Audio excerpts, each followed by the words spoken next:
kingdom can save our people. The Gaza Strip a parking lot by this time next week. Destroy the whole thing. So I hope Netanyahu's a leader and he just mows the whole thing down by this time next week. The Muslim religion hates Jewish people to the core of who they are. What they ought to do is evacuate up there on the hill and get a great big missile and blow that wicked Dome of the Rock plumb off of the spot where it's standing right now so we can get that third temple rebuilt and usher in the coming of Jesus. Je m'en lave quelques minutes tout de plus et quand je me réveille, le soleil est là et la forêt brille d'une lumière éclatante.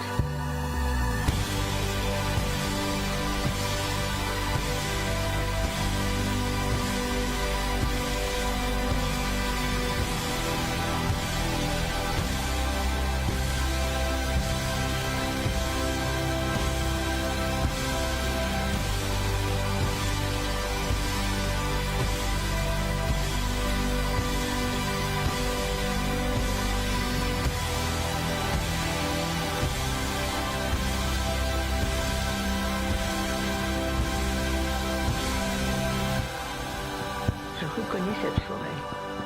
Ce n'est pas une forêt ordinaire, c'est une forêt de souvenirs. Mes souvenirs. Cette rivière blanche et sonore, mon adolescence. Ces grands arbres, les hommes que j'ai aimés.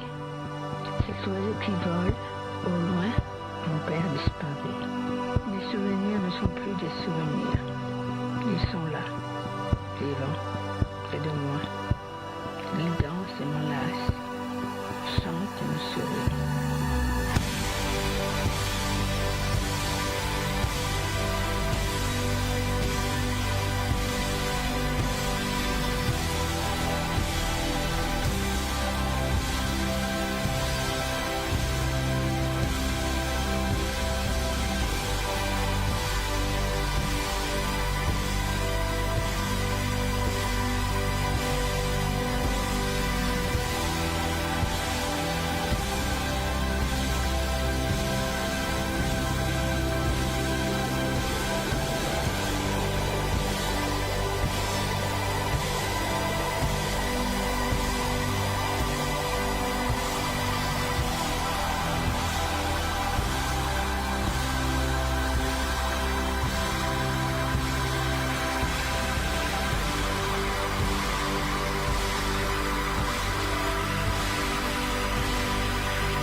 Je regarde mes mains, je caresse mon visage.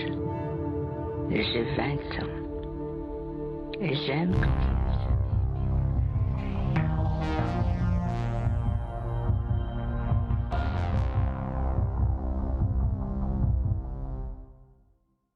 All right, welcome everybody. Welcome back. Oh, I got just Adam. Let me cut there. Sorry about that. Welcome back. Hello. I am joined today with Mr. Adam Green. Welcome, Adam. How are you, sir? Doing good. Thanks for having me. That was a amazing intro. That was a new See Through It All edit. That was. I just made a quick compilation of some of his stuff. Really great clipper, your friend. Wow. Yeah, some great work for you. Was okay? So you compiled like a few of his things there with your music. Oh yeah, no, that was actually straight from his. I just kind of grabbed a bunch of his clips and kind of slammed it into a custom pre-show thing. Okay, so yeah. Really but welcome, man. It's long overdue. I wanted to get you on when the sort of Third World War kind of crap kicked off with Israel. That kind of got delayed, and I'm glad you're here. I wanted to say though, I think you did some fantastic work on the Jewish question and educating people on that all the way back in the YouTube days I was watching, and I think it really gets underrated how effective that was, which you were teaching people. I did a thing on Chabad Lubavitch yesterday. The first time I really heard about that was actually through you. So I think that it's kind of overlooked, that early work. But yeah, I wanted to ask you, well, a lot of things actually, but what made you make the transition? Because you've taken a lot of flack, and to become very controversial over confronting the Christian question, I guess you might call it. What made you take the leap into doing that? What kind of made you prompted to make that risk and deal with all that? The biggest thing was reading books on Jesus mythicism, realizing that he is completely whole cloth, a mythological figure. And even if you want me to hypothetically grant that there was some historical person at the kernel of it, still everything in the Bible is mythological. It's all rooted in some fake prophecy fulfilling scripture. So learning that, and then the obvious next question is, who created him and why? So for a while, because I grew up Christian and I never really investigated, like I saw Zeitgeist and that said Jesus was a myth, but then I heard that was debunked, and there was a few mistakes in there, but there was a lot of stuff that was true also. But you mean the documentary Zeitgeist, like 20, yeah, the Zeitgeist documentary, like this was before I read Richard Carrier and David Fitzgerald and Dr. Robert Price and mythicists. And then, but I was exposing Zionism, and whenever I try to expose rabbis in the Old Testament, Christians would come in and run interference and say, "Oh, well, that prophecy really means this," and no, it's not. It's just the Talmud. It's not the Torah. And I'm just like, you guys are running cover for this, and it became obvious that like they're contributing to the core root issue just as much as the rabbis. Like the rabbis are chanting, "We want Moshiach now. We want the prophecies to be fulfilled." And then the Christians are like, "Every knee will bow and Jesus is going to return." And so they want the same thing. There are two versions of the same thing. So it's like a textbook example of controlled opposition. They're like, Christians will be like, "Oh, they're deceivers and they're liars and they set up everything as controlled opposition." And they don't realize that they're like the top example of that. What's your response to the people who say, our new utopian world will just have the same thing. We don't need the Bible. We don't need the Jewish messiahs and the Jewish prophecies. We can also say, be fruitful and multiply. And actually, there's stuff in the Bible in the New Testament where it talks about like, woe to the people to the women that are pregnant because the end is near. So like, don't have kids because the end and the apocalypse is about to happen. Like we saw Greg Locke in the beginning there. He's like, don't try to save the world because God's going to come and just destroy it and then save us all. It's just like the death cult. Yeah, I'll tell you, that exact thing is one of the things that makes me most weary and makes me inclined to sort of believe your thesis on this. I mean, I guess it's not just yours, but it's all the mythicists as well. I mean, I'm becoming a little more open to it. Everybody that's not a Christian knows that Christianity is Jewish and it's a myth. Unless you're a Christian, everybody pretty much agrees on that. That's like the standard, like common sense default view of Christianity. And it's so bad faith. These e-crusaders online, they'll say, "Well, we got 2 billion Christians and there's only like 100 pagans." Like, we're not really pagans. Like, do I like revere and honor and acknowledge like European people's deities? Like, yeah, they're preferable to the Jewish Messiah and the God of Israel, the God of Zion. But like, we're not going to be out doing rituals. I'm not doing rituals and blood sacrifices or really believing these gods are real. So the real comparison should be, how many like supposed based and red-pilled Christians are there in the world compared to based and red-pill Europeans that don't believe in Jesus? Yeah, that's the real comparison. Let me bring up another kind of, it's not really an opposition, but a sort of criticism that I think is relevant. Devin Stack brings this up, and I think he's kind of right that, this is kind of like code, right? It's like our operating system as Europeans for so long. This has been given to us through the conquests, through the kings converting and then converting their subjects. And this is sort of like so baked into the pie that, it's 2025 today, but it's measured from what? From, birth of Jesus. So how if it's possible to separate the European identity from Christianity, is that even possible, just for the fact that it's so baked into our cultural understanding of the world? Is that even a possibility in practical terms? I mean, there's churches around, but already it's like collapsing amongst the West and growing amongst non-European countries. And I think it's a relic. We don't need the ancient Jewish fairy tales anymore. And what has it really brought us? Like liberal values, like Nietzsche says, slave morality. It's led to liberalism. It's led to Zionism. Look at the fruits of Christianity, where it's got us. We've had a Christian-dominated West for 1,700 years. And where has it led us? To Europeans being replaced all over the world, to Catholic organizations being some of the biggest promoters of mass immigration and open borders and refugees.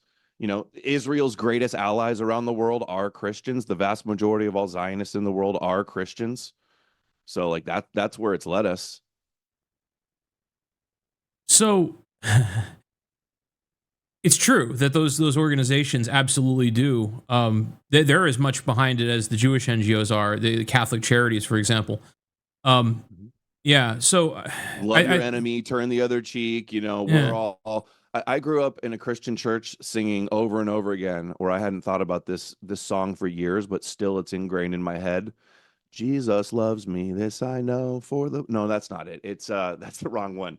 It's Jesus loves the little children, all the children in the world, red and yellow, black and white, they are precious in his sight. Jesus loves the little children of the world. So that's what I learned as a kid growing up. And that is real Christianity too. There is neither Greek nor Jew, slave nor free, woman or man. We're all one. All of the Goyim, all of the nations worshiping the God of Israel and his Messiah together, which was the original, before Christianity, the whole objective of Judaism was conquering paganism, so that all the world are Noahides, believing in the God of Israel and his chosen people. And then we got these idiot gaslighters on the internet today. Like I just saw, they go, paganism's Jewish. Paganism's a Jewish psyop. Like, you worship the King of the Jews. Well, that's the thing. Let me stop you on that one, because people throughout the world, Jesus is by far and away, by almost all Christians, known as the King of the Jews. This is like common understanding. But now I think within sort of the white nationalist type of sphere, you have a lot of people that basically, I guess I categorize as Christian identity, I suppose. And they say, you know, he's not, he's an Aryan, all this kind of stuff. So what do we make of this whole thing? Because, you know, this is something I come up against all the time. And I'm, you know, like, what can you say about it? I mean, there's a lot of people I respect that came from that camp, but I don't really know what to make of it. I've heard some of their arguments and it just doesn't click as why that would make sense. It seems like it's reaching. It's the most ridiculous delusional cope like I've ever seen in my life. That Jesus was a blonde hair, blue eyed, white European Aryan. It's completely delusional.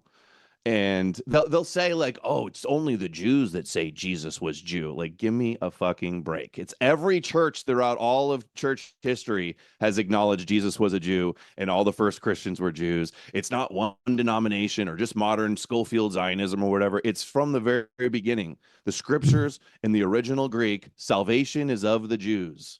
Yeah. Jesus is a Jew when he's born, when he's dead, when he's alive. You can't be the Jewish Messiah and not be Jewish. He's reading the Hebrew Torah in the synagogues and impressing the rabbis. He's called rabbi. He's circumcised on the 8th day according to Jewish law. He came to his own. Like, the Jews killed their Messiah, but he's not the Jewish Messiah. Like, please. And even like all the people they'll love, like they'll be like, oh, they're not Protestants, based Nick Fuentes or based Jay Dyer. I was going to bring that up. What do you think about the base Catholics? Jesus is Jewish, that he's the Jewish Messiah. Okay. Some people will say, I've heard some other interesting ones too along these lines of like, oh, well, he's not Jewish or anything else because he's God. I've heard these sort of things. This, you know, I guess there's a sort of logic to that, but it doesn't seem really like convincing. Like I mean, he's whatever he's born as a man. He impregnated a Jewish woman. He's celebrating Jewish holidays. He's the fulfillment of the Jewish scriptures. It was only the Jews that were waiting for a Messiah to come and redeem them and conquer the nations, conquer the Greeks, the Romans, all of the world. So it's, and how many people in the world, like what percentage of Christians would actually say this, that Jesus is not Jewish? Like not even like 1 in like 100 million probably would say this. That's the actual numbers. Any of these Christians online running around LARPing about Jesus not being Jewish or Jews not being Jews, try to take that into any church in the world and see how fast you get laughed out of there and thrown out and called an antichrist, heretic, anti-Semite. Well, yeah, that's been my sort of argument about this. So I did read Scribina's book. I was listening to your interviews with him. Very good interviews, by the way. But he's coming back on. It's been a while, but he's coming back on. Oh, nice. next week. Mm-hmm. Yeah, no. So Saul of Tarsus, or Paul, basically came up with this thing according to Scribina and this book. So the thesis, I guess, is that this is to pacify the Goyim, to undermine the Roman occupation, and to try to sort of break up the power block that's there. That's kind of the idea. But the question comes in, like, especially because the authorship of some of these guys is so far later after the alleged death and crucifixion. How is that explained? You know, and you're right about the Christian identity thing. I think that a lot of these, I see these based Catholics online that talk about this stuff, but I think that they don't understand that their view of this, even their views of race, are completely contradictory and against what almost all of the Catholic Church and the Catholic doctrine prescribes. So they're effectively heretics within their own church. Yeah, like the Groypers and Nick Fuentes got condemned by the U.S. Bishops Group, and Wow. Corey Mailer gets kicked out of his church, and Brother Nathaniel's condemned by the Eastern Orthodox, and it goes on and on and on like this, and yeah, well, he doesn't say that Paul invented it. He says that Paul innovated on it because there was already Jewish sects before Paul.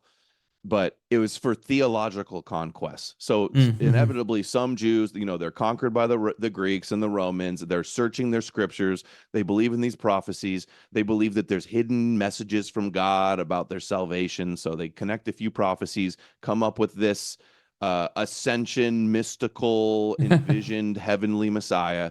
And then they ultimately target Paul, as far as we know, is the first to target the Gentiles with this mythical Messiah.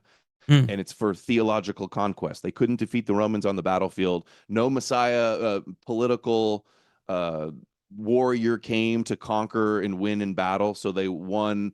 The pen is mightier than the sword. They won theologically. And they did. After a few hundred years, they theologically conquered the pagan pantheon of Rome and then spread the Jewish God around the world by force. And where has it led us to today? Israel's back as a state. They've got incredible power. All of our leaders in America are cursed if you curse them, blessed if you bless them, bowing down to the wall, giving them everything they want, arming them, all the aid, anti-Semitism laws. And it's because of Christianity. There's nowhere else the blame should be laid than Christianity, which basically just is an extension of Judaism, started by exclusively Jews, getting the Gentiles to worship the Jewish Messiah. It's just a Jewish version of, it's Judaism for the Gentiles, Messianic, apocalyptic Judaism for the Goyim.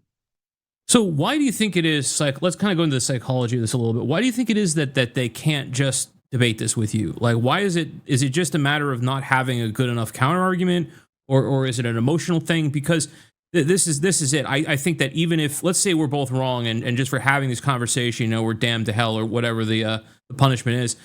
Why is it that we can't just have this conversation? I mean, this has been kicked to the side forever, and this has been this thing where you'll have people say, race first and all this. And yeah, I agree, but that doesn't mean this shouldn't be discussed, because this is a major fissure between the entire white identity sphere.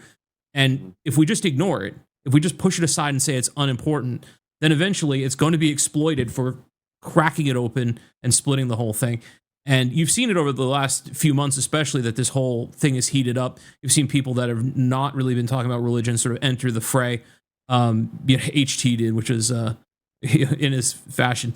But yeah, so yeah, I think it's not going to be ignorable. And you now, basically. Well, yeah, for questioning it all, that's the other thing too. Like, even if I remain sort of agnostic about it and just kind of trying to study it, understand what's going on here, I'm immediately kicked onto your camp, whether I completely subscribe or not. You see, that's exactly what I'm referring to, right? Like, I have absolute doubts and I have understandings of why this is important to people, and I'm sympathetic to both, right?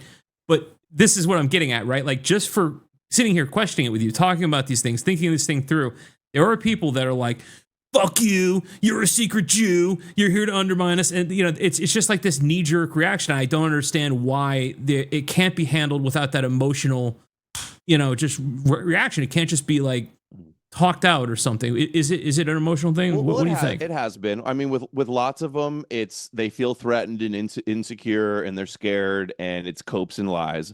But I've had at least 20 debates with Christians over the last few years. So some of them have come. and had the debate, and we're growing. I don't know if you noticed online, but like, we're not going away. Lots of people are getting it. Yeah.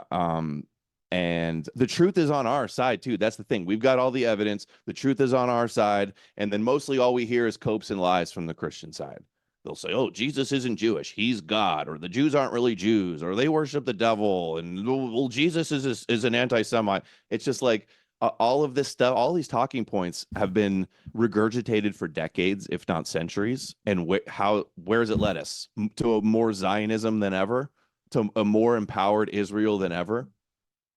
Okay, and then here's one of the copes we see in the chat from Colonizer Grindset. He says, if only Adam hated the Jews as much as he hates Christians. You are enabling the Jews. You are spiritual Jews. You worship the Jewish God, and you're doing the Jews' work for them, and they're laughing at you about it and celebrating it. Do you not get that? You worship the Jewish God. You're spreading the Jewish Bible. Christians run around say, no, the Jews really were chosen. You're wrong, Adam. The Jewish prophecies are real. Their God is real. And they really were once chosen. And I say, no, they're not. Stop.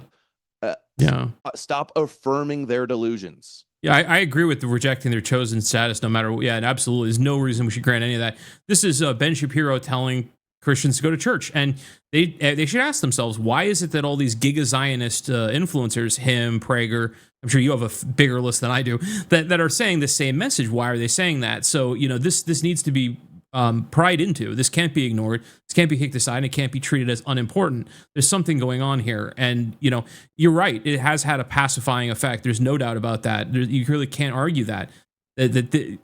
Most of Christianity, most of mainstream Christianity tells their people to be passive and accepting and effectively just sort of wait for the end, but be good about it until you get there and you'll be rewarded at the end. Trust the plan. Right. We win in the end. Trust the plan. The Jewish book told us. That's basically what they ultimately say. Right. We can't just, we have to, that's the other thing too, is we seem to be able to not have just one argument, right? You're talking about it in a political sense, then they bounce to the theology. You're talking about a theological sense, then they bounce to the political. It's, it's this very goalpost is everywhere.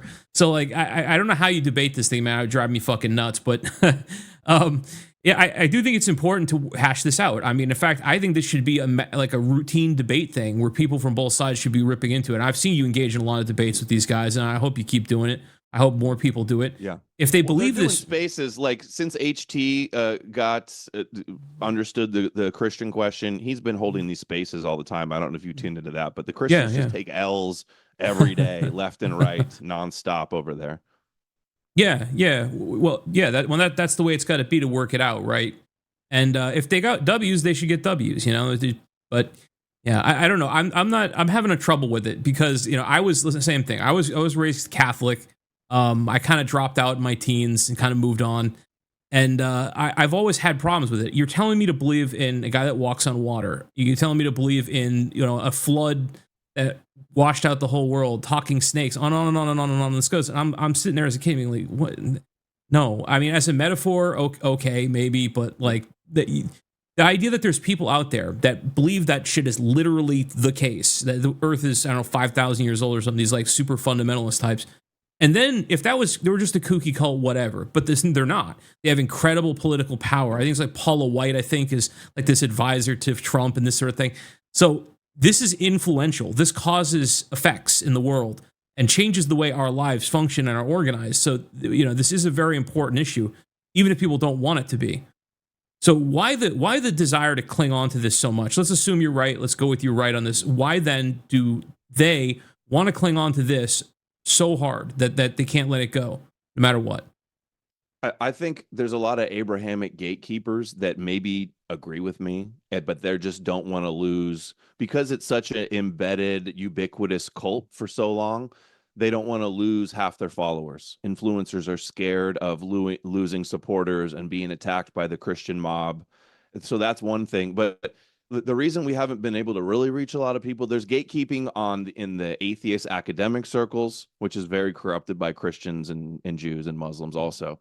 But there's all the big influencers. Like you go on YouTube, there's so many thousands of huge Christian influencers, Messianic Jewish influencers, Jews for Jesus also. They're boosted by the algorithm. They've got huge millions channels and $1 million studios. And then so it's like all the biggest pro-Zionist Israel shills all promote Jesus because it's the king of the Jews and believing the Jews were ever chosen. But then also all of the biggest anti-Zionist voices are also believing in Jesus and saying Jesus is the solution. So it's just like they control both sides. It's full spectrum dominance, and it's controlled opposition. If you're not real opposition to the Jews, if you agree that they were ever chosen, that's partial opposition. That's limited hangout opposition. You can't say, oh, we're opposed to the Jews while you're bowing down to the Jewish Messiah and saying the God of Israel and the God of Zion is the one true God, and all of the rest of our ancestral European gods are fallen angels and demons, and they're all burning in hell. Like, it's incredibly anti-white, and you're brainwashed. I'm not trying to attack Christians. I'm trying to free you from the Jewish brainwashing. I'm glad you said that, because that, I think, is a major point of contention in presentation of all this stuff among many people and how it's received. I think the assumption with this is that the goal is to drive out the Christians. If fuck you Christians, you're fake, get away, fuck you, you're discarded. But I don't think that's the goal at all. This is what Simon was trying to say as well, is the goal is working on your thesis of all this. It's to free them, to say that this is a mind control thing, that this is a way of controlling how they live their lives, and that it's not authentic to their nature, and you're trying to extricate them from this indoctrination. And we're doing it all the time. Over the last few years, I've got so many emails and messages and talked to people in spaces or on shows. I see them in your super chats. I see them in your super chats. In the super chats all the time. Yeah, people, as soon as people hear this stuff, lots of people, it clicks right away, and they see what I'm saying has the receipts, and I'm telling the truth, and the Christian copes and lies and apologetics aren't cutting it. So it's just a matter of, like, we need some big breaks, because all the big influencers, they make a ton of money, and these influencers that have millions of followers or huge, Tim Pool's, and like Tim Pool's not a Christian, but has he ever had a debate? Is Christianity real? No, because he doesn't want to lose 60, 70, 80% of his audience that thinks he's some anti-Christian antichrist. So the Abrahamic gatekeepers are really keeping it down. The kosher academics in the scholarly circles are also keeping it down.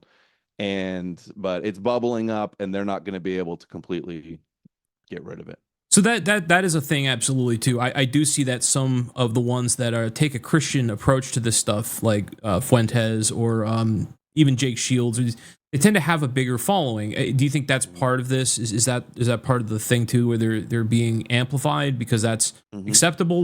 Whereas given the model, it's acceptable, and because it's a worldwide religion with not just white people, they're appealing to Muslims. They don't want to offend Muslims.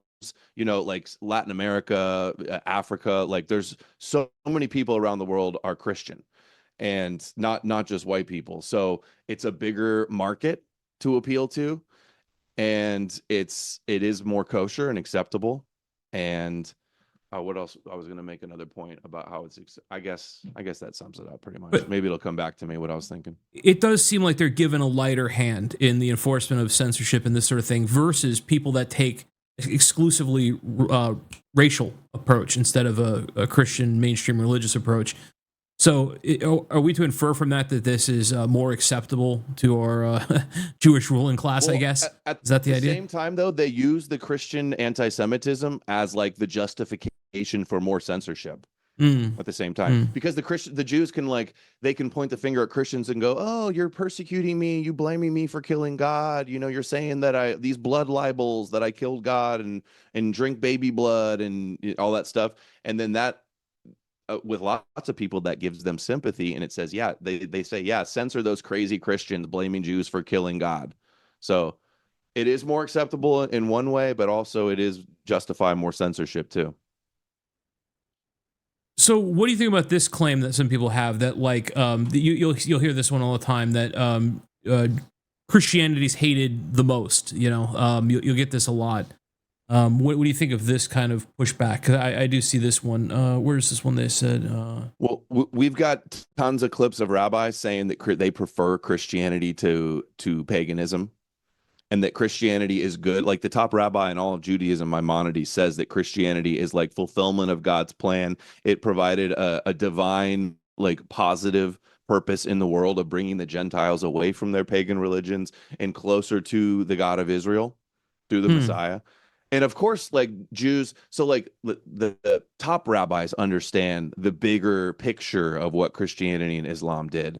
But like, of course, some Jews are going to be like, hate Christians because like you call them Christ killers, right? So of course, Right. like they don't like them because of that, but they're not supposed to. They're the antithesis. But the Christians are like I see Need More Amalek in the chat.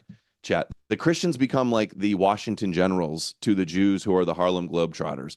They have the upper hand. They've got, rubbing elbows with the top of the government. They're the ones in control that are doing the censorship. And they're the originators of these myths. They're the ones that have all the secrets about these myths. And if Christians don't wake up, you're going to end up. And the sad thing about Christians is, according to their prophecy, is they're supposed to be persecuted in the end. And there's supposed to be a great deception and everybody follows the Jewish Messiah, and that they think like all hell has to break loose and huge wars and mark of the beast and third temples and antichrist. And then Jesus will come and save us from the clouds. Like risking our future on faith that Jesus is going to float down in the clouds to save us from the Jews is delusional and psychotic and suicidal. I'm glad you say that, because that's another question I have too, right? This is all explained by them as the final coming. Well, how does that manifest? I can never get a straight answer out of that. For 40 years, I've asked this kind of question in various ways, various people who are various kinds of Christians. I've never gotten a straight answer. Are we talking about a mythological like energy man that floats down from the clouds? Are we talking about a man who is just a person that all of a sudden everyone realizes is God? They won't explain out what they're imagining this to be. Like it's just sort of like a lot of this stuff. This is the thing that bugs me about it and gets me digging into it, is everything's left as this open question. And then you go, okay, well, I want an answer to that. Yeah, I can't invest in something that's that much of an open question. And the response is always like, well, that's why we have faith. That's like saying that that's like if you asked how gravity works and they're like, well, like dark matter. Well, I mean, it doesn't really explain anything, though. It's too open ended. It's too open ended to satisfy the question. Mm-hmm. So, if this goes unchecked, do you see more war? Do you think that's on the horizon? Oh yeah, now I mean we're already in big wars over these religions, and as long as there's people that believe in these prophecies, where these wars has to happen before Jesus returns, where it's always going to be a threat lurking. While people believe these prophecies. But I see all the time Christians say like, oh, I'm not scared. We just got to pray. And I'm not worried about our countries being destroyed. Don't even try to save them, because it doesn't matter, because God's bringing vengeance on us for sinning. And that the only thing that can save us is Jesus. And don't worry, when things get really bad, we win in the end because our book said so. And here's another cope too. You'll see Catholics and Orthodox Christians, they'll be like, well, we're nothing like those Judeo-Christian Schofield Zionists. Like, they're heretical and they're wrong and they're antichrist. They're helping the Jews. They think they're still chosen and they're ushering in the third temple and the antichrist, and they're deceived, right? But Catholics and Orthodox Christians still agree that the antichrist has to rule before Jesus returns. So they can point the finger and be like, oh, they're crazy, they're deceived. But Christians believe in Revelation. They believe in all the end times prophecies too. They believe that an antichrist has to rule before Jesus comes back. They believe in the birth pangs of the Messiah. So get off your high horse. Stop pointing the finger at them like they're the only ones that are a problem. All Christians are contributing to this. And all Christians are Judeo also. You hear this cope all the time. Oh, it's Judeo-Christianity isn't a thing. Like, yeah, it's not a religion, like they're exactly the same, but all of Christianity came from Judaism. It's an offshoot of Judaism. It's literally called in the Bible a branch. They say they're grafted on the Jewish root, right? Yeah. Now that is disturbing, and I don't hear good rebuttals from them on this. It is like you said, it's kind of a cope, and to say that, oh well, that's just the Schofield ones. It's okay. Well, Scofield is just a reference Bible, and the problem is when you're describing that, what they're calling or dismissing as the Scofield ones, that is the majority block of Christian power in the United States. That is a block of power that elects presidents. So, like, to just brush that off like that's just that's those crazy ones. No, we're not like those crazy ones. You know, that's it's asinine. It's you can't do that. It's too critical that this is resolved. If they don't like our attitude about it, then they have to have internal reformations. I don't see any Christian internal reformations, so that in and of itself is a problem. Yeah. Why don't they have that if they want to save Christianity? I don't understand. It just can't get ignored because they're actually. Do we judge a tree by the fruits, like the Bible says? Well, what are the fruits of Christianity? And the other cope we always hear is they're not real Christians, which is like a textbook. No true Scotsman fallacy. You can say John Hagee and Greg Locke and all these big Christians in America are not real Christians, but at the end of the day, they're the ones with all the power. Their agenda's being advanced. Most of you are just anonymous with small followings on Twitter that don't have any political power. So if Christianity is not real Christians is whatever Christians are really having the power in the world. And it's not the e-crusaders on Twitter.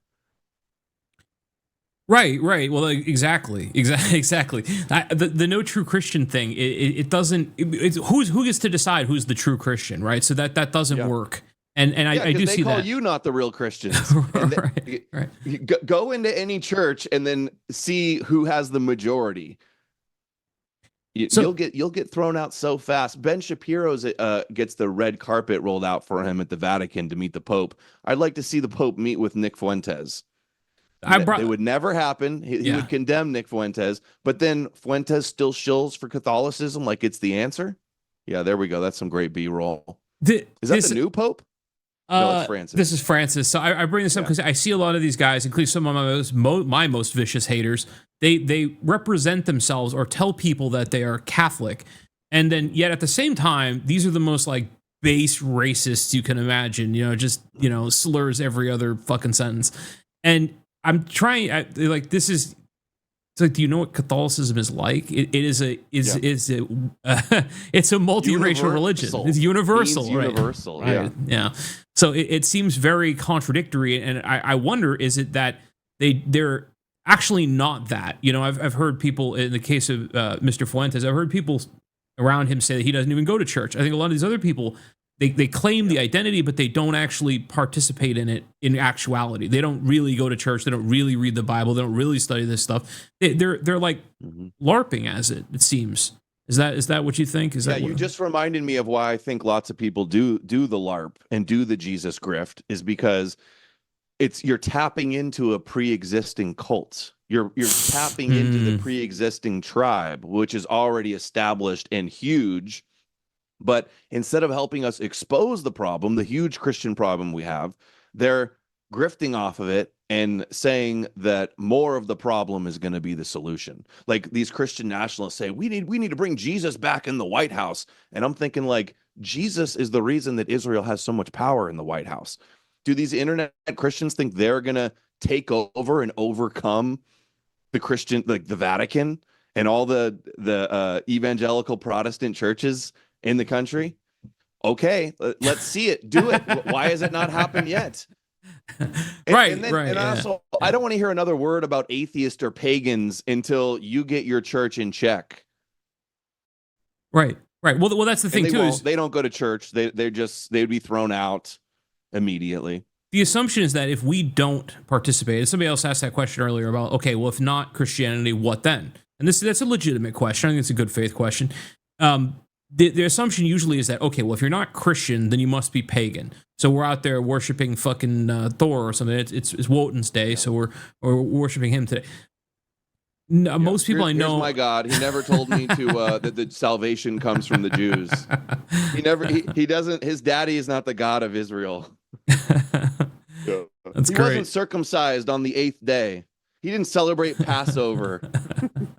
And I'm joking. I don't believe in the Viking gods, but they are our ancestors' gods. And if we're gonna acknowledge and honor any myths, have them be our own myths and not the ones that were given to us by the Jews with the intent of replacing our own indigenous religions.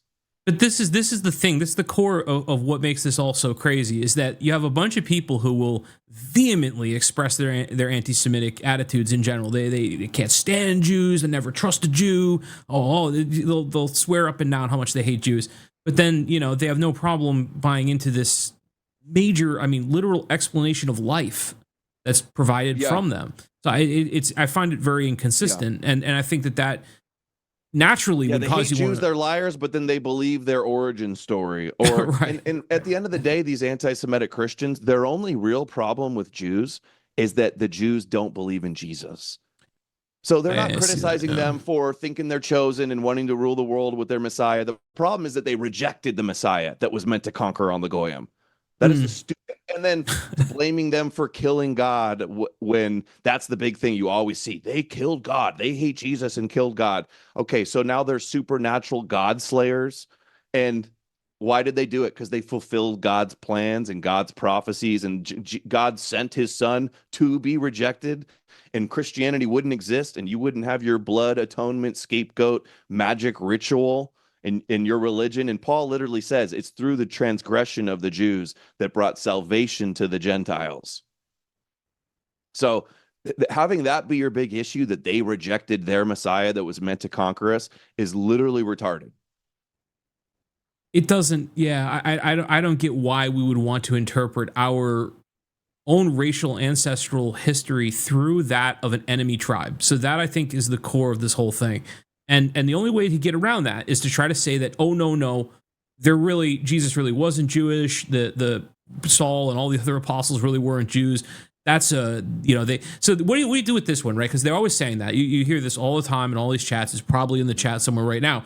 Oh, well, they hijacked it. It was so pure and it was so right and it was all the things we wanted. But then they got in there, and Schofield and whomever else just, took their pen to it, and, Vatican II, and they just reworked it all. What is the response to this? Because I don't think, I don't know if that stands susceptible. Up. So sure, they did some changes in it, but it wasn't just subverted. It was a subversion from the origins. And this later subversion, like the second act, wouldn't have been possible without the original subversion.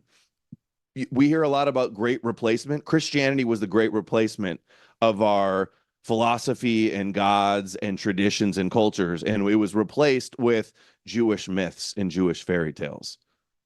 Sure. So, but I already addressed like the copers that it's hardly not even serious. I can't spend the rest of my life arguing that Jesus was Jewish when it's like 99.999% of all the world knows this. Right.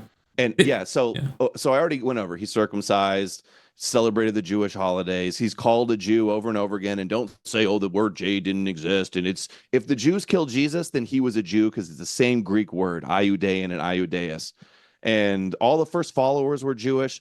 They were so Jewish, in fact, that there were arguments on if Gentiles had to convert to Judaism and keep kosher and circumcised in order to be Christians. Paul even had to scold Peter because he wouldn't eat with Gentiles. Wow. Jesus even says it's not for the Samaritans. It's not for the woman. The blessings weren't for the woman, but okay, you can get the scraps at the table like a dog. Like it says explicitly, salvation is from the Jews. So.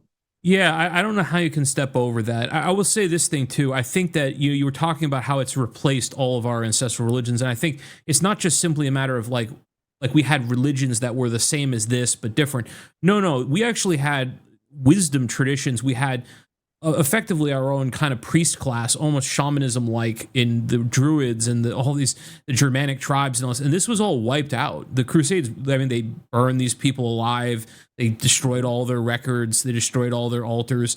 So, they co-opt them, and just like, a lot of the holidays and the some of the ideas, they just like put Jesus over them. They blended them. They syncretized them with Judaism so the Gentiles would more easily adopt them. Constantine's Rome, right? He had to unify Rome, I think it was, and he had a sort of pagan half and a budding Christian half, and they kind of, fused all these holidays together and stuff. Yeah, I think that's pretty wild. Another big point too, they always want to say, we don't worship the Jewish God. We don't worship the same God as the Jews. Paul explicitly says, is he the God of the Jews only? No, he's the God of the Gentiles too. And it was only Jews. There were no Gentiles. It was the Jews who considered themselves the chosen people that were waiting on a Messiah to fulfill their prophecies and conquer the world for the Jews. And then now the Christians want all of the rest of the Gentiles to bow down to that God. Just like the rabbis do. How are they any different than the rabbis? They want the Messiah from the Torah to rule the world from Jerusalem. The law will come forth from Zion. Every knee will bow. The rabbis want the exact same thing based on the same exact verses. Christians are doing the dirty work. They're the foot soldiers and the henchmen and the useful idiots and advancing the goals of Judaism. I don't think you can. You said that Christianity is also Zionist in its nature, and I think that's true. They need the Jews, if I understand the prophecy right. They need the Jews to be in Israel for Christ to return. Is that correct? So therefore, they're Zionists. They have to be, because otherwise Christ won't return. So that's correct. Yes, well, that's one sense, but I also consider that all Christianity is Zionist because you worship the God of Zion. It says he dwells in Zion. Zion is his holy mountain. The law will come forth from Zion. So you can say, like, you're against the modern state of Israel and that's satanic and heretical, but at the same time, they pretend like they're opposed it, but they still need it. Jesus is never going to return. It's still in the prophecies that the Antichrist has to rule from there, call himself God in the temple. So in a weird, paradoxical way, all Christians are actually for the Antichrist, because that has to happen. It must happen before Jesus returns. So if they were to get their way, if that were to be true, then that would mean mass death, plagues, suffering, all this kind of stuff, right? Yep. Yeah. Nation against nation. Right. Exactly. Yeah, so, right. The death cult thing is how is justified. Jesus coming back to? Imagine really believing that Jesus is going to, in order for Jesus to return, the Jews have to fulfill all their prophecies. They have to return to the land, build their temple, have the mark of the beast, anoint their Messiah, who Christians think is the Antichrist. And then Jesus is going to float down in the clouds with a blood-dripping robe, holding a sword, on a white horse with a bunch of angels. Like, these people belong in the loony bin if this is what they're betting our future, our children's future on. Yeah, to believe that literally is just, I can't even imagine how. Like, how do you picture that to be a literal thing that happens? I mean, what do you say? Okay, so what do you say to the people that would say, okay, well, that's not going to literally happen. There's not going to be a guy floating down from the clouds and all this.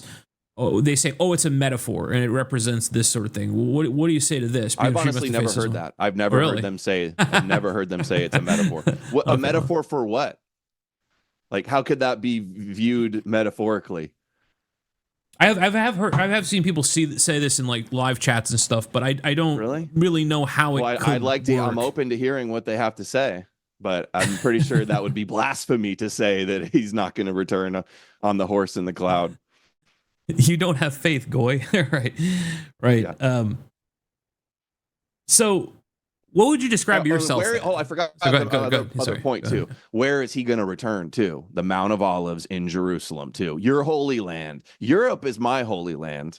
Right. I don't give a shit. I don't believe in chosen people. I don't believe in Jewish covenants. I don't believe in the Jewish God. And the Middle East is definitely not my holy land. Europe is. Northwestern Europe, to be more specific.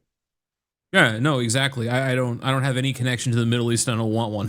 So that's the thing, right? That's kind of the heart of it. So I think that there is a thing here for sure, because this has led us to this place. I think this has led us to the civil rights, to the openness, to the multiracialism, to all. You can't separate these things. You can't say that this didn't facilitate that. If you look at all the politicians who signed these things in the mid 1960s and everything that led up to this, they were either Jewish or very evangelical for the most part, and there were some Protestants. Or Catholic. There was Catholics too. Yep. And so this informed their decision. This made them think this was okay. So we cannot separate this out, and we cannot kick this aside. So how does this find resolution? I think that's a good place to take this. Because you have these people that are very passionate about it. People in the chat, they'll hear something, they won't accept it, right? Even if they know maybe there's something they should look into here, they won't do it because it just is something at the core that stops them. So how does this find resolution? Because it's clearly not working. There's clearly a major rift, not just in the dissident movement, but just in general. Church attendance throughout the West is way down. How does this resolve, do you think? What do you see? We need to try something drastically new. We've already been doing they're the synagogue of Satan. They killed Jesus. You know, they worship the devil. Christians have been doing this for decades, if not centuries, like I said, and it's gotten us nowhere. So the big thing is the way, you know, I've been doing this for 10 years, been talking about Zionism, dealing with Christians and anti-Zionist Christians, Christian Zionists. And what I see is that the quote unquote anti-Semitic Christians online are like the first line of defense. They're like the outer shield that's protecting like the root of the issue. So the one reason that they want to fight all day and be like, no, Zionist Christians, you're wrong. We're the new Israel. And did you know the Jews killed Jesus? And Christians are like, yeah, we know, but they're supposed to. That's God's plan. They're hardened. They're blinded. They'll believe in the end. We're trusting the plan. So if all of the Christians that are supposedly based in red-pilled and like, you know, skeptical, critical of Jews were to just stop worshiping the Jewish God and enabling their myths, then we could actually start making a real dent in the millions, the number one religion in America, Christian Zionism. If all the anti-Semitic Christians online were instead saying, no, Jesus is fake and you're worshiping the God of the Jews and you've been brainwashed, we would wake up and have way less Christian Zionism. But instead, they're like, no, well, the Bible is real and the Jews were only once chosen and the prophecies are real and Jesus is going to come back. You're enabling it. So the anti-Semitic Christians are actually, in a way, enabling and protecting the Zionist Christians. And with less Christians and more people speaking out, we're going to reach a tipping point. It'll snowball. And that's a start. It may not happen in one generation, but it's a start to at least get the Judeo grip off of, you know, how should I say it? We got to break the spell, the Judeo spell, the mind virus of the Torah and the God of Israel. And then, you know, what are we going to replace it with? I don't have a magic bullet like, oh, it's called this and we're all going to be pagans. Sure. Like I'm not saying that there's a magical solution like that, but we have to identify the problem and like fix the problem first before we can even start talking about solutions like that. Let me ask you that, because you brought that up about all the Christians online, Christian influencers. So we've all seen this mass awakening. I mean, you've been doing this, especially the Jewish part, for like 10 years. And I saw probably the second half of that. So even with all this mass awakening now, there's still an apprehension that maybe, just maybe, this doesn't really result in things. Maybe it gets to a peak, it kind of quells down, and then they just say, oh, it was mass formation psychosis. Oh, it was religious hate as a mass formation psychosis. And they find some way to explain it away. And that maybe, you know, kind of blackpilling here, but that it doesn't resolve this issue, and that this kind of continues from there on. There isn't some formation of a new way or a new resistance. So in the same way, what's the fear on that if maybe they do face it, but it doesn't still resolve the issue here? Well, it will resolve some issues. It'll resolve the, you know, we're all one, we're all going to worship Jesus together issue. Mm-hmm. The diversity and like racial issues, it'll fix, at least improve that, and it'll definitely improve the Zionist issue. If there's less Christians in America, less Christian Zionists being elected, like I've just had enough. I know a lot of people have had enough of the end times death cultists and Israel worshipers in our government. Mm-hmm. Mm-hmm. Yeah. Like, and also think about this too. If we had a more secularized right wing, we would win over way more people in the middle. And I think we would have, but because so many people, like normal white guys in America and in Europe, they see the lunatic Christians and they're forced to go, okay, well, I can't side with them. They're too crazy. So they'll vote left, or they won't go with like the nationalist candidate or something like that. So once we get the Bible delusions out, only improvement can come. I see how that happens, especially in regards to political power. People like this is just an example I pulled up, are extremely powerful and extremely influential in the president's ear. Like, that's not a minor thing. So if this religious worldview they're filtering their decisions through it, and they're filtering their influence through it and then putting that influence out in the world, that absolutely has very serious consequences. And we can't look past that or pretend it's not serious. Yeah, she speaks in tongues. Yeah. She's super Zionist. That's Trump's faith leader. They're literally speaking in tongues out in front of the White House the other day. I wonder when they're going to do the snake thing, right? When you see normal white guys seeing her, like Trump's faith leader, speaking in tongues, you don't see how that scares people away from more right-wing issues. No, it does. In the same way, I mean, you're old enough to remember. Like, do you remember what it was like with the neocons in the Bush era? That scared me away from right wing politics for a good long time, and I think it did for a lot of people in our generation. So you're absolutely right. This can be a detriment just by letting it be there. That it can make people think, oh, well, that's the crazy camp. I don't want any part of the crazy camp.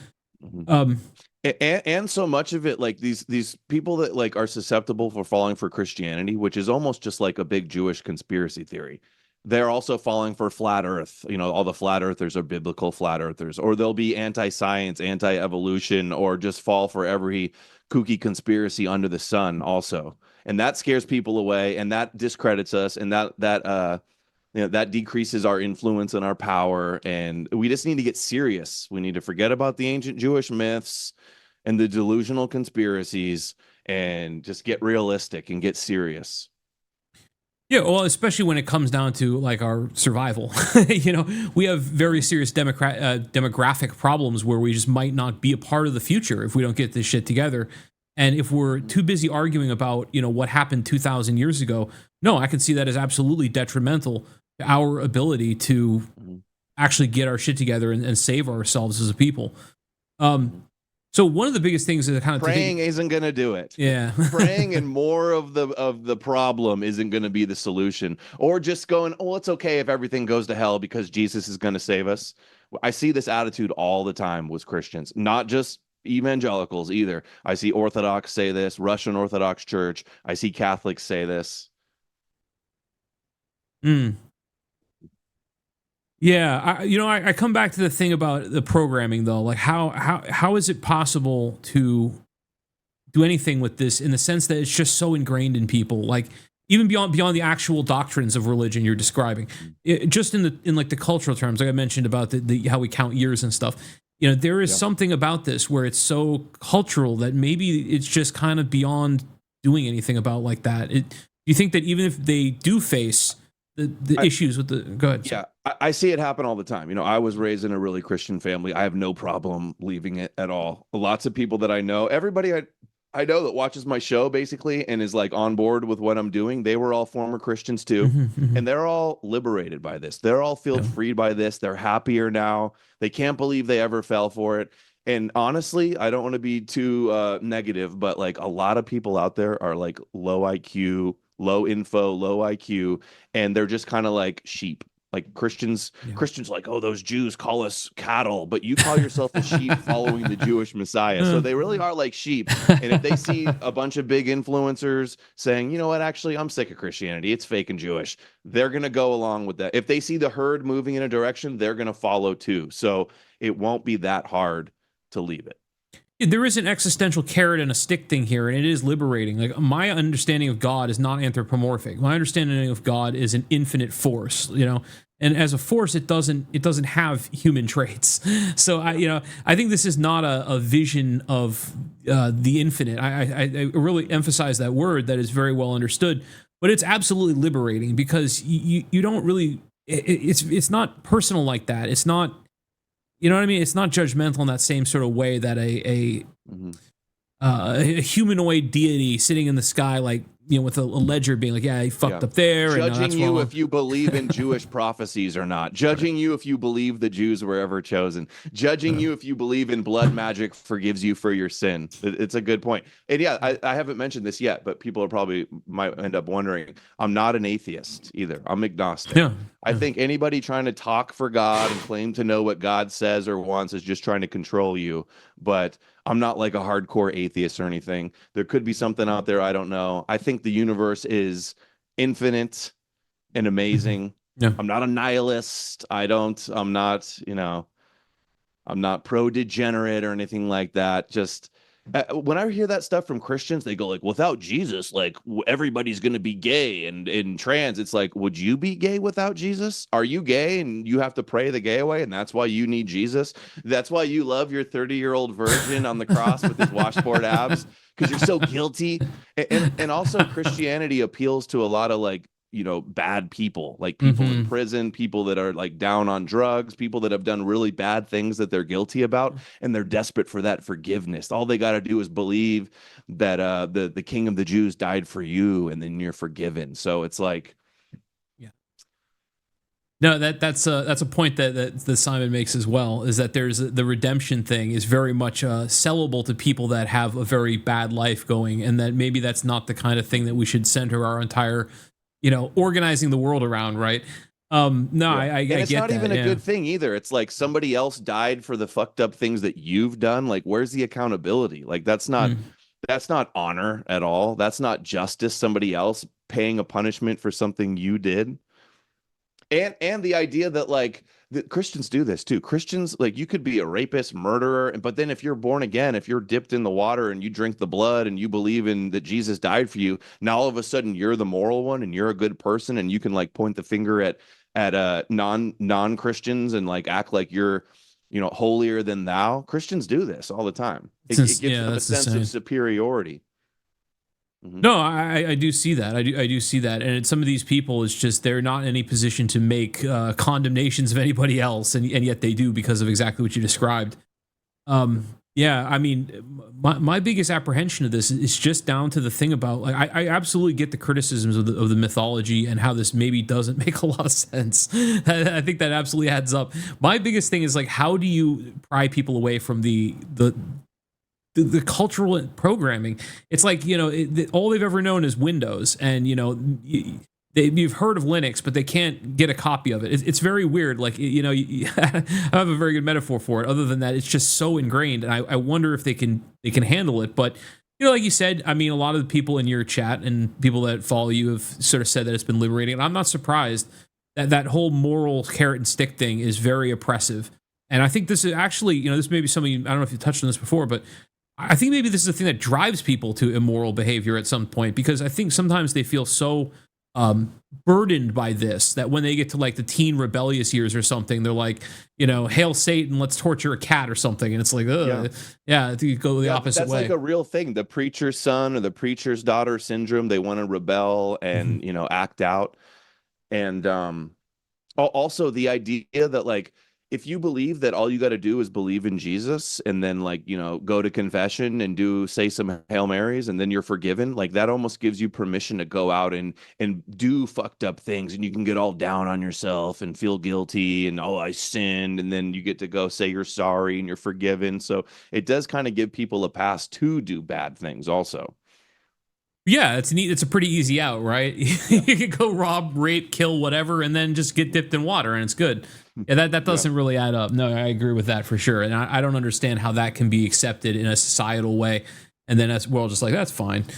I guess it does come down to like what next. Then, if you're going to just accept this kind of view that this is problematic, I do wonder if people. Yeah, that's a better way to put it. Do you think people can actually operate without this kind of religious operating system where they're just able to just be moral in the world, just to be moral in the world, because it's sort of a stoic and correct thing to do, to treat other people with respect and reciprocity? Do you think that they're able to do that? Because I wonder, like, if you look back in history, right, a lot of these tribes that were given this religion in the first place, be it Jews or others, they were very primitive, and they were inclined towards raping and killing and stealing and all this. So they got, okay, well, here's a rule book, and we're going to do this rule book, and then you're not going to be bad anymore. Like, do you think that they're able to, like, do they have the agency and intelligence and self-control and low time preference to be able to navigate through the world without having a script, without having a metaphysical doctrine to follow? Well, we have examples of non-Christian countries or non-Christian societies around the world today that are far more moral and less crime and degeneracy than we have in America or more Christian countries. Like, go down to Mexico and go look at the gang members and the gangbangers and all the violence and drugs and stuff they're doing. Every one of them's got Mary and Jesus and praying hands tattooed on them. Same with blacks and gangsters as well. They all have their cross necklaces and all that stuff too. Go in jails, almost like that's where most people find Jesus, is in jail. People that have done really, really bad things. And I think the actual laws in the real world, like you can scare people that you're going to go to hell and you're going to be punished by God in the afterlife, but there's always the get out of jail free card as long as you have a deathbed confession or whatever, according to in the Christian mindset. If they really believe, if you believe in Jesus, you can be forgiven for your sin, you can still go to heaven. So I don't think that's a good deterrent of stopping bad things from happening. I think the biggest thing that really stops people from committing crimes and robbing and stealing is because of like police and the actual laws of society, where you're punished in this world. That's really deters people more so. There we go. Great Jesus tattoo. That really deters people more than like the fear of hell. And the whole thing of Satan and everything satanic and Luciferians and globalist satanic New World Order, all that does is scare people and herd and corral people to the God of the Jews and the Jewish Messiah. And yeah, dude, you had these on ready to go, huh? Oh yeah, you just type gang members religious tattoos and there's a massive collection. Right? Yeah, no, it's a great point actually, because they do, and it's kind of weird. It's contradictory, right? And it makes you wonder why. Like, what do they think? Maybe they think that maybe if they channel it super hard and they just like then drill it into their skin, then it's somehow going to have an effect. And it's very weird.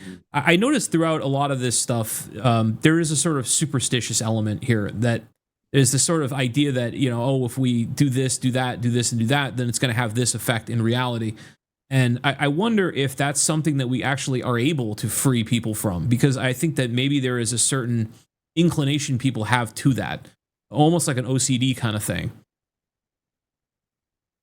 You think? I mean, people being superstitious? Yeah. I'm saying, I'm kind of asking is, do you think certain types of people are just inherently superstitious? I guess what I'm saying. Yeah, a lot of people are gullible and susceptible to con artists and to be psychologically manipulated.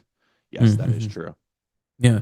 So being that they need direction, they need better direction, not the Jewish moral framework and the Jewish myths. I think you're going to keep getting hit with that, though. If not this, then what? I think you're going to get hit with that a lot, because I think you're right. How about golden rule? The golden rule existed before Christianity. That's a good start. There's been Greek philosophy and tenets as well, Greeks and Romans, long before, honor and stuff like that. Honor, family, glory, like all of it would be like, people have really good memes, like the pagan values to the Christian values. I think any decent person would see the pagan ones and think that they're better on these memes. I haven't seen the pagan values. Where is that? is that a meme? I'll have to look it up. I can't remember. I'll see if I can search it. I bet you one of my guys has it. They'll probably tag me in it real quick. So let's see. Oh, there you go. There's some. Let's see. Pagan values and Christian values. Here's one meme. Anyway, I don't know if it's the meme you were referencing, but it's a meme.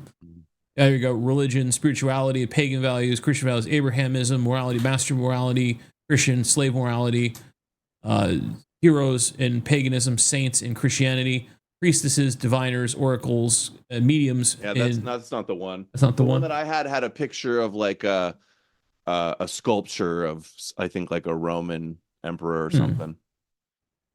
Okay, yeah, I don't think I'm seeing that when I'm scrolling the pictures. But now the Christians are triggered in the chat saying we're fantasy LARPing. We're comparing the pre-Christian values to Christian values. Hey, is hating your family and putting the Jewish Messiah first, is that a good value? Is turning the other cheek when somebody slaps you, is that a good value? Is praying for those who persecute you a good value? Is loving your enemy a good value? How have these values worked out for us? We're on the verge of collapse and conquering in Europe, in America, as Zionist as it gets. How are they working out? No, you win by being a martyr and dying? Right. Well, that's a great point. That mentality, that vision of what your purpose in life is not necessarily working out, and it has enabled these things, whether they want to admit it or not. It has enabled these things. And I think another thing that they have to own is that there is no internal Christian mechanism for reeling in their crazies. So the obvious one would be like the Greg Locke types, right? Like he was just on Alex Jones, I think today. Let's see if I can find, I think this is See Through It Alls. Yeah, this is just today. This guy's up here talking about, nuking the world and just kind of crazy shit, talking about, blowing the Dome of the Rock off so they can build the temple. There's no way they don't have a way to reel this guy in and say, okay, well, dude, shut up. You don't represent us. And like at the very least, Christians, develop that for God's sake. They're supposed to have reformations, aren't they? Isn't that sort of like the original thing? Are they supposed to have reformations? No, I don't think so. It's No? supposed to be perfect from the very beginning. Henrik from Red Ice just sent me a good meme. It's not the one I was thinking of, but I just shared you the Hey, link. Henrik. Shout out Henrik, the legends watching. Henrik. Good to see you, buddy. I just shared you in the DMs on Twitter. One of the memes. 9 Noble Virtues. There we go. I'm sure it'll do. There we go. 9 Noble Virtues. Let me grab that, actually. Let's see where you tagged it. Where did it go? Let's see. 9 Noble. If I just search it, actually, that might be easier. It's not coming up in your... No, it's not coming up in the notifications. Oh, is it like... DMs. DMs. Oh, DMs. Okay, sorry, man. DMs. Okay, there we go. Yeah. There we go. Okay, copy that. There we go. Yeah, I'm searching on Twitter, too. I'm not finding the one I was thinking of. There we go. Yeah, got honor, hospitality, courage, discipline, truth. We don't need the Jews to have values and morals. That's like literally advocating for Jewish supremacy. And we're so helpless. We couldn't. This is like what Christians say too. We'd have no morals and no families and no armies and no architecture, no art, and no families without the Jews and the Jewish Bible. Like it's literally the most anti-white thing you could say. Yeah, I mean, I can't imagine our people were these like ridiculous animals before the Jews had Christianity to offer us. I don't think that's true. And this can go down to basic morality. I mean, reciprocity is basic morality. You can teach that principle to a 5-year-old. It's not complicated. And for some reason, you have so many adults walking around in this current society that don't know how to behave within that framework. And it's just a basic ethic. So we have to ask ourselves then, is it because it's been supplanted by all this complex doctrine and mythical story tales that they don't really, a lot of them don't know? I mean, how many Christians read the Bible? Have you ever looked into that and find out what the percentage of Christians that say they're Christian actually study? Very few of them. And the ones that probably like to parade around their cross and Jesus the most know the least about the Bible. Yeah, that's unfortunate for sure. That definitely, yeah, that's not good. But I do think this is true. I do think that there is a way, and I don't think we necessarily need this. The question is why is it here, and then why? If you're going to get rid of it, how do you get rid of it? Let's throw that one out there at you. It's a hard ball. It's almost falling away on its own, honestly. And just like in this day and age, still believing a guy was born of a virgin and walked on water and turned water to wine and rose from the dead, like when nobody else outside, and there's no contemporary witnesses of any of this stuff. Yeah. And then when we see what it's leading to, like, people are understanding, the modern world, it's already falling away as it is. And with the internet and the information age and understanding as well, there's a lot of Christian grifters. They've just taken their pulpits to the internet, and they have their internet cults now instead of their brick and mortar churches. But like we can see it's collapsing in the West. It's decreasing or in Europe especially. It's decreasing in America. It's growing in Africa and Asian countries and South and Latin America. Pull that up. So, African. Yeah. We're just gonna keep nudging it until it finally goes away, and then maybe we can get this, free our people from this delusion.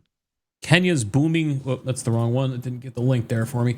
Kenya's booming Catholic Church. So you're right. It's booming in Africa, and this is the reason I bring this up in such a flippant way is because you see these people that are so adamant, and they're coming at it. They're using the Catholic brand, and then at the same time they're doing like a really lowbrow racism, for lack of a better way to put it. Just this sort of like belligerent to other races attitude, and they don't understand that those things don't fit together. That the universalism of Catholicism mandates that they accept the Catholic Kenyan as much as the Catholic white. That you can't really get away from that. And the answer of like, oh, well, those aren't the real Catholics. Well, no, the Catholic Church is the real Catholics. Like, you're the heretic if you don't follow. So that I think is a fundamental misunderstanding there, and I don't know how you fix that. But maybe you're right. Maybe it just runs its course. Maybe it's just plays out on its own.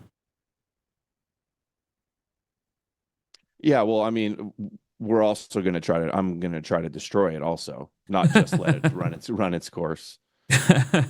Oh, that's going to be appreciated. The haters are like, clip. Pretty obvious. That's what I want to do. Right. Why? Because it's fake and Jewish. Why would I not? Right. And by the way, guys, I could have bit my tongue. I could have gone along and with the Christ is King stuff. That's what I want to ask you. Why didn't you? I would have made a whole lot more money. I would have made a whole lot less, way less enemies. I probably would have been censored, possibly still been allowed on YouTube even. But why didn't you? That's what I'm trying to ask, I guess, is inside in your own mind, there was a turning point where you had to make the choice. Do I go against the current with this and say, all right, I think it's a Jewish subversion. Yeah. Fuck it, I'm going out friends, there. Lose supporters, lose audience. Yeah. So what? I don't know. It was it gradual, or was it like just like I have to? Was it a? That's what I guess I'm asking. It was a little gradual. It was a little gradual. Yeah. Interesting. Yeah. But I mean, I don't know. It's just like when you realize that he didn't exist, when you realize like how he was created and for what purpose and by who, like how could you, and when you see the huge, the real world problems that it causes too, like, I can't shut up about that. Yeah, no, I like that answer. That's a principled take. I do find it weird that the Christians who take a very militant opposition to people like yourself, they don't ask themselves, like, why is it, so they think you're wrong. So if they just think you're wrong, why is it not okay for you to be wrong if you're wrong, according to them? Like, so why can't they just accept that? Well, forever, is that not enough? You have to try to like lie and slander and like try to destroy me in this world. Is that not enough? You're going to be in heaven and I'm going to be in hell, but that's not good enough for you. You still have to try to, get me censored, get me blocked everywhere, get me deplatformed, keep me off of debates and other people's shows, lie about me. Do they chase you down and try to like mass report your stuff and things like this? Because I know they do that. I know they do that. Mass flag me and a lot of my guys. They've done that. Yeah, they'll lie and say we do it to them. That's really bad, man. It's really bad. I've seen this happen. I've seen this exact behavior, and I got to tell you, all debanked off Odysee. Some Christians doing that, right? Bingo. And they tried to blame me for it, and it didn't work, thank God. But they tried. It's very wild, and these are the people trying to preach morality while behaving in the most immoral way possible. And when you see this, it makes Christians, I'm telling you, it makes you think Adam is right. So you might not want to keep doing that behavior. You're not working in your favor. Like they say, oh, Adam will be boiling. Oh, that's probably a joke. They said I'll be boiling excrement. You're gonna burn in hell. Jesus is gonna cast you in the lake of fire. It's like that doesn't scare me the slightest bit. All that tells me is that you're mind controlled by Jewish fear tactics. Right. That's all it tells me. You're weak-minded and scared and controlled by fear of hell. I wonder why this shit was fake when I was 5 years old. Yeah, at least like dying for your sins and Noah's Ark and stuff. I did believe in God and demons and that was about it though. I found it confusing as to how that could be possible.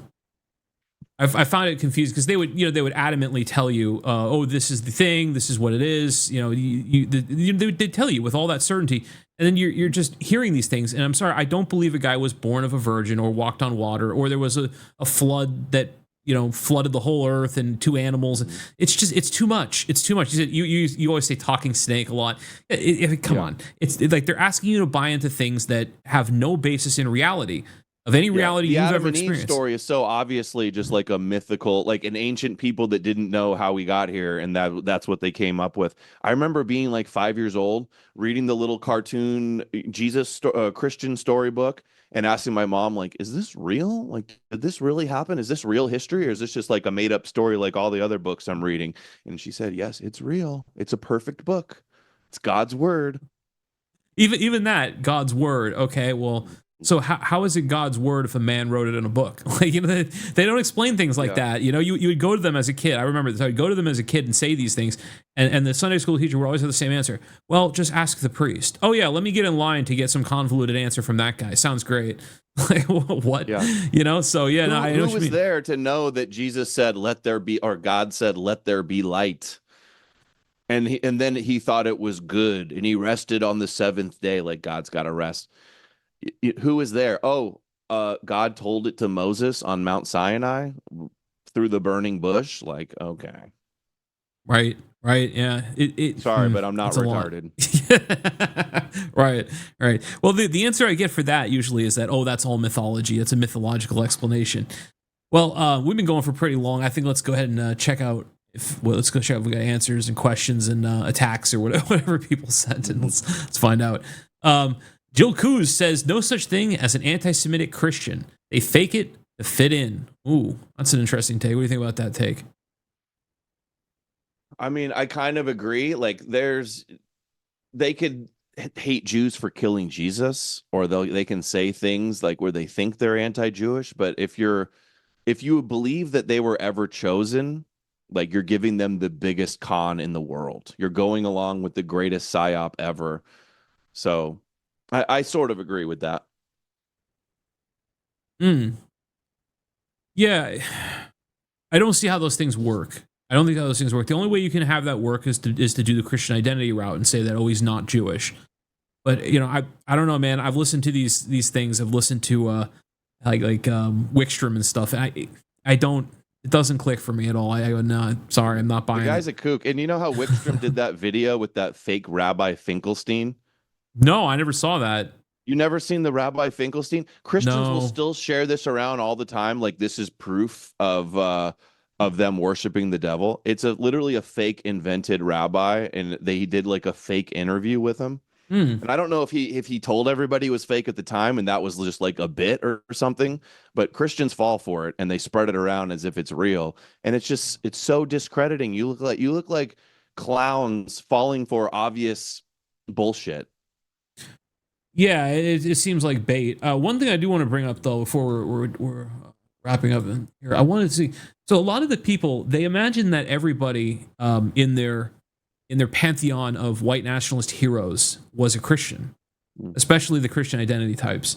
What they don't know, what Jew Smasher 1488 in some chat says, for he's professing his Christian doctrine, saying that everybody that's so important in white nationalism was a Christian.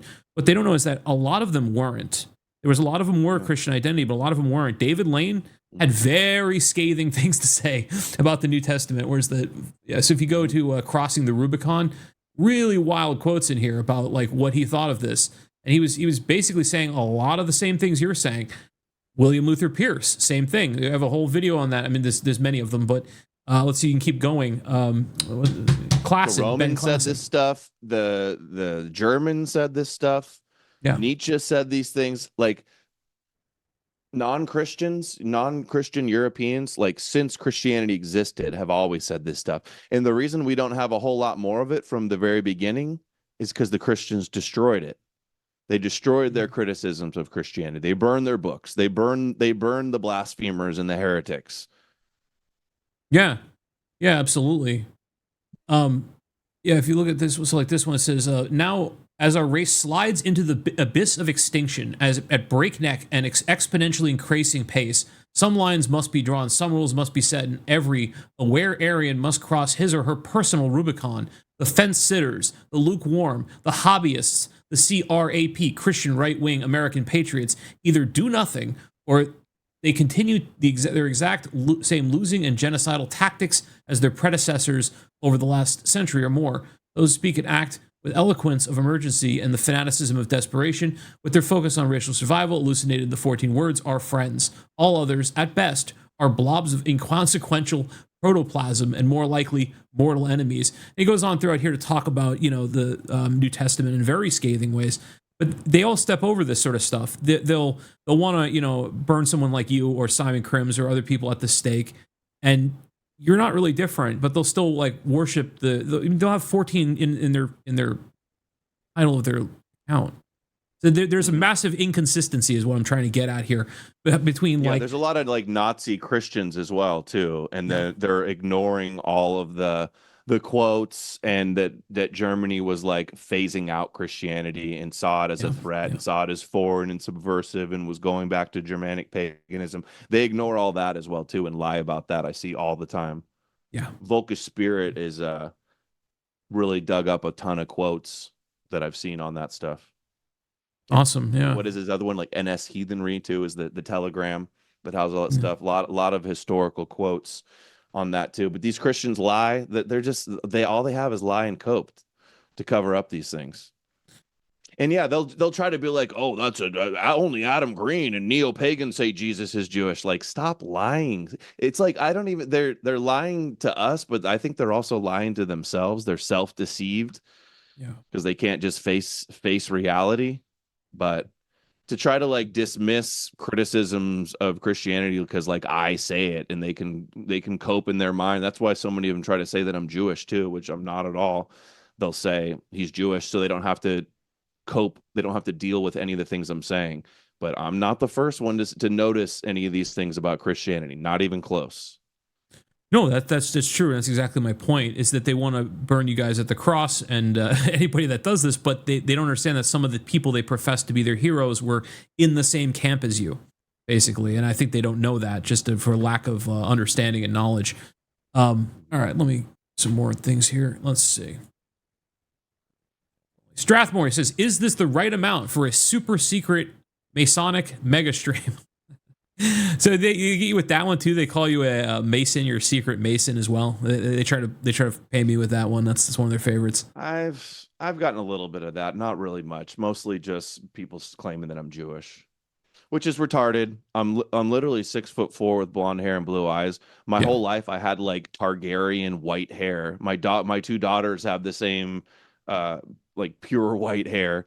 I've shown my DNA 100% Northwest European, 0 Ashkenazi. I've shown videos of me as a kid singing Jesus Loves Me.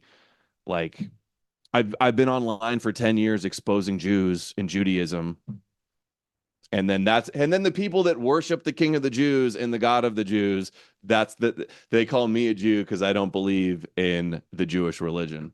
Well, I think they've done a great disservice, not just to you, but to everybody when they do this.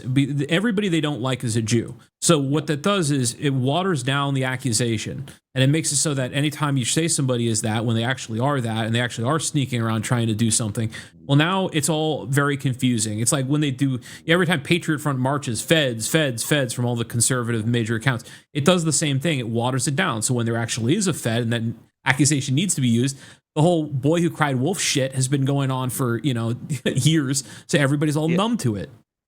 I actually kind of like it in a way, though, because it shows that they have no argument. Like if that's the worst excuse, an ad hominem lie and cope is all they have. It shows that they don't have any arguments, and then it actually helps win people over. And also, a lot of the haters, they'll hate on me, and then they'll end up hate watching me, and then those are the ones that end up getting convinced once they see all the clips and the quotes and the verses and stuff, and they get it. Rebel Science, he says, hi, yes, Christianity, like everything else, is 90% bullshit, but Jews, Christians, and Adam Green will be astonished when the true meaning of the book of Revelation is decoded. Love the show. What do you mean by the true meaning of the book of Revelation? Why even bother trying to decode that schizophrenic, mystical Jewish apocalyptic nonsense? How long have Europeans been killing each other over disagreements on what Jewish scriptures really mean? Yeah. Yeah, that didn't even come up yet, but that's true, man. How many dead white men, rotting, corpses, or I guess skeletons at this point, are littered all throughout the countries of Europe over like squabbles between different sects and different interpretations of. Yeah, I didn't even think of that. That's absolutely Christians and pagans, Christians and non-Christians, warring over these religions, and then within Christianity, killing each other over it too. Yeah, that's yeah, and that's not like a byproduct or a symptom. Like that's built in. Like Jesus says he came not to bring peace but the sword, and to turn household against household, and that's what happened. Unbelievable. It's unbelievable. Several people ask, what do we substitute Christianity for and how do we do it? Especially for cultures with Christianity so ingrained like Slavic cultures. I think we were getting at that. Do you have anything else to add to that? Slavic nationalism? Like, I'm cool. Not going to say you have to replace one Jewish myth with like another myth. That's like saying, an analogy is like, what do you replace your crack addiction with? Like, are you going to start doing, you need meth instead to replace it? Upgrade. Yeah. What do you replace? What do I need? What am I going to replace this cancerous growth on my arm here with? Wow. Yeah. I mean, that's a very, very strong national pride, ethnic pride, common interest, political organizations, stuff like that to start. So what do you think about the folk first thing? Because I like that. I think that works, but I think that there's just so much heated feelings around this that they can't take it. And, it's weird because people will know that they have this like seething hatred for someone, some personality online, and then they'll still just show up just to be like in the chat. It's amazing what goes on the internet. Syrian Balls asks, what do we tell future generations about Christianity and how it came to be and why it finally fell? Interesting question. I missed it. Oh, sorry. His question was, what do we tell future generations about Christianity and how it came to be and why it finally fell? We'll say, unfortunately, for a time, we were duped by Jewish myths, but we rose up. We kicked off the yoke. We removed the yoke. We freed ourselves. We conquered the Jewish myths. I think it could be a great victory story. We're dead. We need it. If you're right, it has to happen. That's a good question. I've never thought of that. I've never really thought of that question before. That's a good one. We'll look back like, oh, we were under the spell, but we freed ourselves. We got out of it. It would be a victory tale, wouldn't it? Mm-hmm. Yeah. Let's think up here a little bit. Let's see. It's one of these things that people are so passionate about it. In the chat, there's like a battle anytime religion comes up, and it's funny because I think that this stuff should be shaken out. Like people have to deal with this, and it's just not going away. What they always say too is they go, well, let's just unite and then we'll worry about this when we win. But people aren't getting it. We're not going to win unless we address the Christian problem. That's just really trying to get our side to stop talking about it so that the problem can persist. Well, yeah, that's why I started talking about it, because I used to have that attitude too. But then you're right. If you're right, if that's exactly what it is, if it is a subversion to pacify us, then no, we can't win without confronting it. So if that's correct, then yes, it can't be stepped aside. Like, do you want me to stop saying Jesus is fake and Jewish? Like, we have all the Christian Zionists running our government, and like, it's the truth. Like, you want me to not show these verses and show how Christians want just like the rabbis, they want all the nations to bow down to the Jewish Messiah, and it clearly says it's the Jewish Messiah. I'm not allowed to say that anymore. We're not allowed to point out that you're all worshiping the Jewish God anymore. That's no deal. We're not gonna. You can forget about that. We're not gonna stop saying that. Yeah, it's true. It's true. Maybe you guys can stop lying about us, saying paganism's Jewish and you're all Jews and you're. And all your copes, like that's what needs to stop. You guys need to get real and start being honest. Well, this actually reminds me, this whole thing about like we'll just deal with it when it's done. That reminds me of when very important disagreements would not be confronted, because that you would just have people be like, "No, bro, do it. What unity, bro? What unity?" It's like, well, that's kind of people that would suppress things that need to be dealt with by just kind of using these kind of bumper sticker taglines and phrases, and I don't think that's good. I think that's not a good idea. And what's the worst thing? Like, seriously, Christians that have chimped out, like, in the chats, like, look, am I going to talk you out of it? I don't know, probably not. But if you are going to be talked out of it, then maybe you shouldn't be in it. If you aren't going to be talked out of it, then no harm done. Like, you know what I mean? There's this sort of like, just like chomping at the bit anger about this stuff. And if you can be talked out of it, you don't believe it. They're threatened and insecure. Yeah, just stop watching. If you're not going to be convinced, you're not going to convince anybody. You're actually stay here and keep up with your copes, because it's going to convince people that are on the fence that you're delusional and you're triggered and that we're right. So you're actually helping us with the triggered copes. And I haven't really seen too much of it, so I'm not sure exactly what you're talking about. Oh no, I wasn't. But I could just see, like, in the corner of my eye, like little fights and stuff. But not a big deal. It's expected. It's expected. But there's only millions of other YouTube shows you can watch of Christians telling you exactly what you want to hear, that you're a special boy and your Jesus is going to save you and he loves you and you're forgiven and you're going to go to heaven. You can get that anywhere else. Sorry, we're trying to wake up people that aren't completely brainwashed and in the Jewish cult. And there's a lot of people out there. And I think they're insecure and they feel threatened, because if everybody's waking up to it, that means they're wrong and they're going to be, isolated and alone. So it really is cult mentality. Well, you got to give them credit where it's due. I mean, I think Christian churches do actually do a pretty good job of creating a sense of community. And I think a lot of people find a meaning in that. I think they do. And I think there's a very big threatening feeling to kind of implying to them that it's all fake, and Jewish, as you say. I think that's very threatening, because this means a lot in their life, I think, for a lot of people, and I think that's where a lot of this comes from. I think there's another thing too, but right? These are like these are diverse, like pro-Jewish communities, though. Mm-hmm. Any of these racist, anti-Semitic Christians, you think you're at a community with your neighborhood church? Can you share can you say what you say online at your neighborhood church? What do you think that community would say to you if you tried that? Right. Right.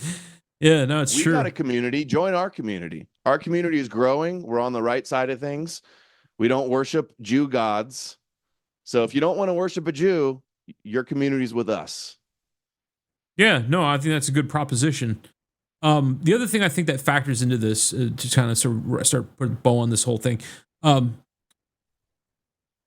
when people believe something for decades and decades and decades, I think that it's become such a part of their personality that for that to be threatened is sort of a threat at their very identity. And I think that that's why the reactions are so, hostile. Instead of just being like, okay, well, let's just explore all of this and we'll figure it out. And if Adam's right and it's a Jewish subversion, we'll go with that. If it's not, then we'll go towards it. That should be like this cool-headed, level-headed analysis of the situation. But you don't get that. You get like swords come out, people in the chat like, I'm going to dox you, bro. Like it's this very, very irrational and over-the-top response to this stuff. And I think that has to do with it. It has to do with being ingrained in their very core of their identity. So you're threatening who they are. And I understand that. I'm sympathetic to it to a degree. But I think that if you're right, if it is not something that's actually healthy for our people as a whole, this needs to be addressed. It can't be ignored. It can't be kicked aside for white unity or. It's like if you've been smoking cigarettes your whole life, might as well. Are you just going to keep smoking because you've done it your whole life? Like it's almost like a sunk cost fallacy. But yeah, you're right. And also, like really old people that have been Christians their whole lives, like okay, they can die being Christians. I'm not losing sleep over not convincing like some 70-year-old Christian that's been Christian their whole life, but like the younger generations, the future, that's who more of the target is. And the saying, it's easier to fool somebody than to convince them they've been fooled. And it takes a lot. You have to have like, not everybody's ego can handle it, admitting like, oh, I guess I'm dumb and I got duped and I fell for stupid fairy tales. But I know a lot of guys already that have been Christian for 45, 50 years, and then they started watching and they're like, you're right. And they feel liberated and free from it. And they're happy. Nobody ever stops believing in Jesus from what I've seen and like, is worse off and becomes depressed or something. Like maybe for a little bit, but then ultimately they're always better on the other side. I can imagine it, because I think that the carrot and stick punishment reward thing is it. that's not healthy when your whole life is geared around that. I don't think that helps. I think that actually hurts, and I think that that's why they feel free, because they feel like they've been, they're being driven somewhere, and they're being driven in such a way, and not really completely freely making their own choices. If they feel like all of their choices are either going to be rewarded in heaven, punished in lake of fire, like that's not a very good way to live, in my opinion.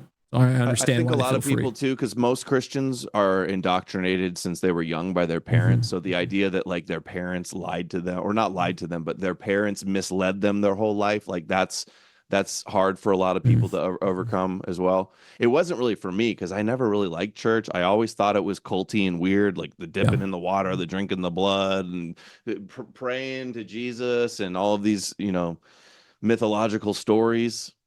I was like relieved to think that it wasn't true. It felt like vindicating. Like I always knew it was bullshit, and then even more vindicating, like once I got a little bit older and started learning about like Jewish power and Judaism and stuff. Like, I was like, kind of made sense though, right? But even as a kid, because I didn't know about Jews as a kid growing up in church. You read about Jews and Gentiles and stuff, but I didn't know about Israel and like Jewish power or Jews in Hollywood or anything like that. So.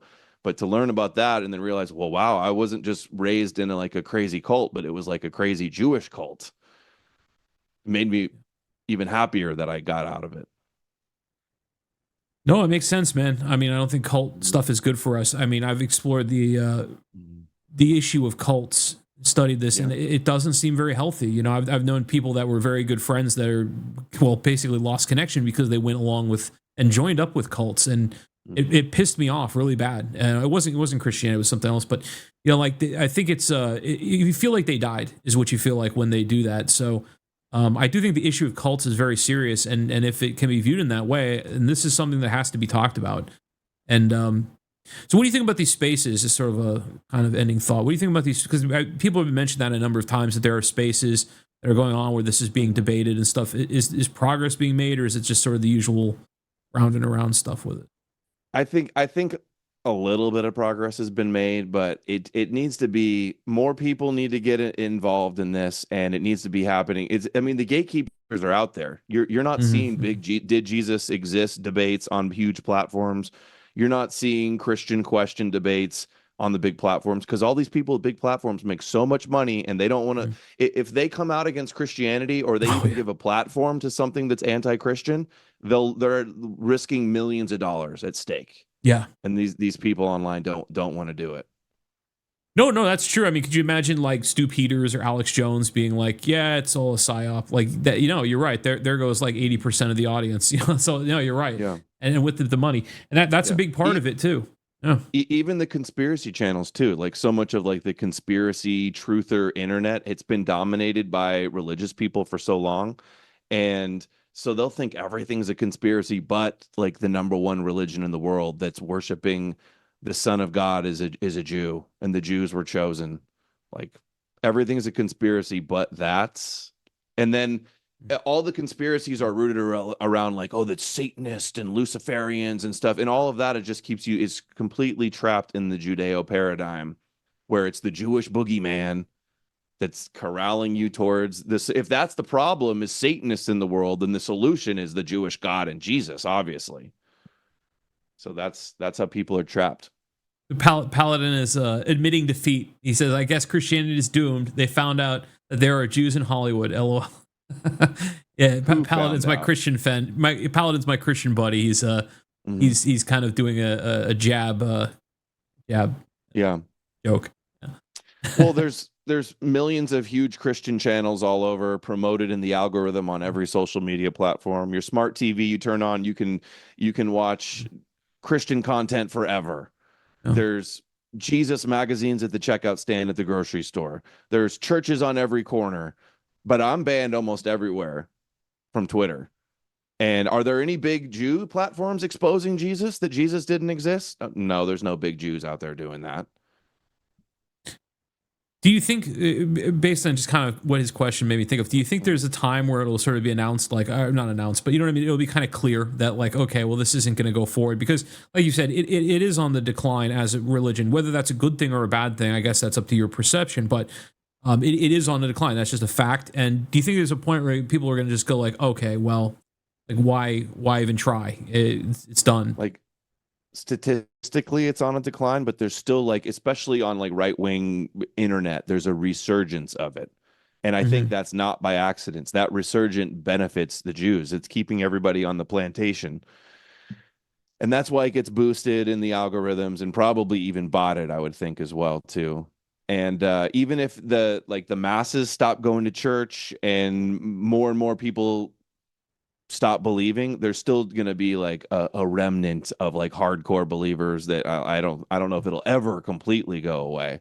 They'll just be like, remaining extremists that you couldn't change their mind for the world. There's so many deeply brainwashed people.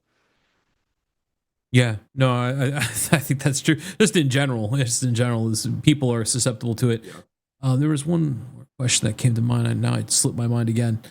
No, I guess not. Okay. All right. Well, I mean, I guess that's a good discussion. Probably a good place to leave it. Any final thoughts on this on this particular episode? I hope nobody unsubscribes from Night Nation Review. Nobody gets mad. I wonder what the damage is. I am the guest. He's letting me share my opinions. He doesn't agree with everything I say. Don't take it out on him. But if you want to hear more, nomorenews.org. You can watch my streams on Rumble, Odysee. You can find all my links at nomorenews.org. If you're interested in the Jesus question on Odysee, I have playlist. Jesus, I think, is Jesus Deception Exposed, and a bunch of rabbi compilations. Well, the rabbi compilations, seeing them laugh and brag and reveal how they actually view Christianity is a big wake-up call to people. The Christians will cope and say, you believe the rabbis, you post rabbis, like showing what they actually think. And not to mention that we show Christians all the time as well, even the supposed based denominations that aren't Schofield Zionist. They're all Judeo. They're all subversion from the start. They're all rooted in Judaism. So what about Islam? Do you lump that in as part of Abrahamism? Could you just package it all as Abrahamism? Yep. Okay, yeah. Christianity and Islam are both Jesus deception, and they're both controlled opposition branches of Judaism. The broom of Israel, I guess. The broom. Yeah, they're pitted against each other also. And they believe in Jesus, although a different story about Jesus, and they think Jesus is going to return and defeat the Antichrist just like the Christians do. And it ain't going to happen. And the rabbis are not concerned the slightest bit about that ever happening. They're laughing that you fell for it, basically, and think they're going to come out on top. And giving the power dynamics and who actually has the power these days and who's pulling the strings, it's not looking good for the Christians and the Muslims. Well, that's the part that I don't understand about why they're not open to considering the possibility. Because these are people that will tell you until they're blue in the face how Jews run everything and Jews control everything. And it's a Jewish world and zog, zog, zog. But then this idea that controlled opposition, everything but religion, but religion, somehow that escaped their subversion patterns. Okay. I mean, it just doesn't, I don't know. It's a very strange inconsistency. Paladin says, Adam, you're loved by so many communities for all your great work. You're also laughingstock for the 4 horsemen level repudiations. I don't know what the 4 horsemen level repudiations are. Is that a 4 horsemen are like the new atheists, like Richard Dawkins and Christopher Hitchens, and I think Sam Harris and one other one. No, you're a Christian apologist, Bible thumper, and your Reddit tier. Reddit tier copes aren't doing anything, but it is true though. Like, I'm not alone. There's lots of people in this space that are not Christian. And I think more and more people are seeing the way the wind is blowing and are more comfortable now speaking out about it. But like me and my friends the other day were like doing a list of all like the influencers in this sphere, and a whole lot of them, and some of the best ones, are not Christian and agree with me, and agree with me even more so behind the scenes even. So, yeah. No, I think you're right about that. Momentum's on our side. People are afraid to do this, and whether they agree with you or not, whether they think you're horrible or like you're a brave dude for throwing yourself out there, because the first guy is going to catch, or first few guys at least in a wave is going to catch all the arrows. So whether they like, they should. My point is they should respect you whether they agree with you or not, just for that. for the bravery of it, even if they don't like you. But and some of them do. I'm not saying every Christian is bad. I've got Christian friends. There's Christians that I disagree with strongly that still respect me and what I'm doing. Maybe not what I'm doing, but they still respect me and understand, why I'm doing it. Well, they should respect that you actually do go and do debates with these Christians, the one that will take you on, and that's what should happen. Because then you get tested for these ideas, and they have to be tested for theirs, and then whoever is right is right. And I think that's the most fair way to shake it out. And they can't say that's unfair. They can't say that you're trying to do something shady when you're willing to actually back your shit up with a debate. Mm-hmm. Mm-hmm. Yeah, and the debates aren't to like win over the Christian that I'm debating. It's for the audience to see what the arguments are. And I've won over a lot of people on these debates. That's the one thing too, is we're not losing people. Nobody that's ever like watched my show for a long time goes like, well, I guess Jay Dyer's right, I'm going to become Orthodox. It's never happened once. Somebody that like understood the stuff I cover. We're only winning over Christians. We're not losing anybody. Nobody's watched me for years and all of a sudden becomes a Christian. That doesn't happen. It's only one-way street. Yeah, that's interesting. Do you ever keep kind of track of like the conversion rate? It's just kind of curious. That'd be kind of interesting now, yeah. Well, I guess that's probably the end of the road, but I appreciate you coming on very much. I want to talk to you for a long time. I do want to say, especially with the Jewish stuff, learning about Jewish power, like 2018, 2019, you were one of the first guys I watched on learning about that. And I think you did a lot of good work that educated me on a lot of this stuff. So I really appreciate that. Yeah. Yeah, really bummed I lost that big YouTube channel. Yeah, what were you at, 100K or something? It was pretty big, man. It was pretty good. I was almost at 140,000. Whoa! Before they banned me in 2020. You went a long time too. They got Red Ice before you though, right, or after you? You were about the same time, I think. They were a little bit before. Yeah, there was like wave after wave of bands, and you saw like great channels just fall like one after another. What a shitty thing. It's too bad, man. Yep. But anyway, I appreciate you coming on very much, Adam. Have a great night. Thank you, sir. And talk to you soon. Take care. Thank you. All right, everybody. Well, I'm going to go ahead and shut her down. Thank you all for tuning in. Thank you, Paladin. Salute to you on the end there. And we'll catch up soon. Let me hit the outro here. Outro, where'd you go? Okay, here we go. All right. Good night, everybody. Good night.